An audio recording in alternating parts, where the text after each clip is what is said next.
These may include information necessary for registration and the smooth running of your event, information necessary to create a user profile in the event, and any other marketing information that is helpful for you.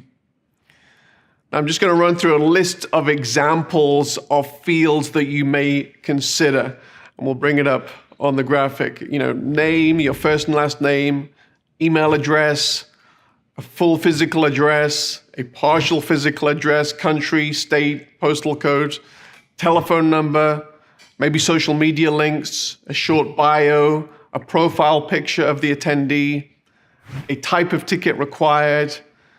You may want to suggest different types of audience journeys throughout the event. You may want to have a field for promotional codes, credit card information, and custom marketing questions and opt-ins. As we look at these fields, one of the questions that comes up: should I be concerned about privacy issues in collecting this data? As more and more companies have profited from using the personally identifiable information, PII, of their constituents, privacy concerns have become an increasing concern for any online endeavor. Now, in many countries around the world, legal frameworks have been created to protect citizens from the unscrupulous practices of certain online companies.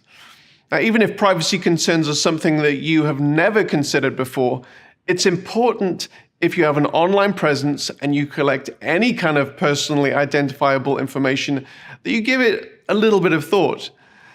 If you have a web or an app presence, now would be a good time to develop your own privacy policy, terms of service, and perhaps a cookie policy to communicate that you are not one of those unscrupulous organizations who are going to sell data to the highest bidder. As you build the registration of your event, it's important to display these policies to your audience to communicate how you are using the audience's information. We typically find that displaying these opt-ins at the point of registration is the right place to communicate these policies. Related to these privacy issues is obviously GDPR, CCPA, and other legal requirements around the world.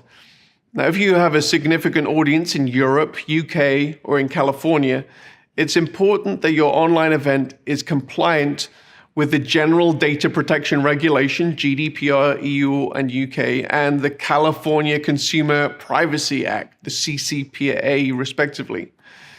You are responsible as the data controller of your constituents' information. And in a subsidiary manner, Saudius Media is responsible as a data processor for your constituents. Other jurisdictions around the world have similar provisions to GDPR and CCPA, and Saudius tries to keep up to date with many of these. But we've placed an emphasis on compliance with both GDPR and CCPA, as these, up to this point, have been the gold standard in relationship to privacy compliance. Saudius will provide you with all the relative documentation regarding how we use the information to aid in the smooth running of an online event, and will require you to give permission so that we can process your data. The next question in building your registration is, should I limit the number of devices per registration? Privacy issues are nothing to be afraid of. While you shouldn't be using the personal identifiable information for purposes for which you're not authorized, obtaining the consent of attendees to opt into your calls to action is often exactly what both you and the attendee want. Business models moving forward will increasingly rely upon the organization's ability to customize their services and communications to their clients. I find it both reassuring and convenient to walk into a local coffee shop where they know your name, and they've already prepared your coffee. One barrier to collecting this information, however, is when individuals share their username and passwords. And this has been a problem that Netflix and many of the other online video platforms have to deal with. When Barry from accounting tweets out his access codes and suddenly 1,500 people are using it, you have a lot of useless information about Barry. Added to the fact that you may have missed out on selling many tickets and a lot of money. For these reasons, we recommend that you limit the amount of devices per registration.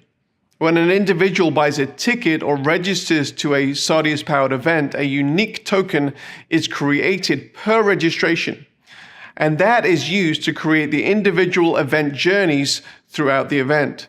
It's also possible to restrict the amount of devices that can access the event on that token. As you build the registration, it's important to consider your goals and whether you wish to restrict each token to a specific number of devices, whether it's 1 device, 10 devices, 20 devices. Audience journeys. You may choose to develop an event where every attendee is served the same content the same way. Alternately, you may wish to create an event where the audience either chooses or is placed in a custom journey related to their audience segment. In much the same way as you have choices in an in-person event, you need those same choices online. Now, this may change what content that audience segment sees, which user interface they interact with, and which other attendees they interact with as well. You may build an event where attendees get to choose what components of the event they wish to participate in and when they want to participate in it after they've entered the event, or these choices may be made by the audience during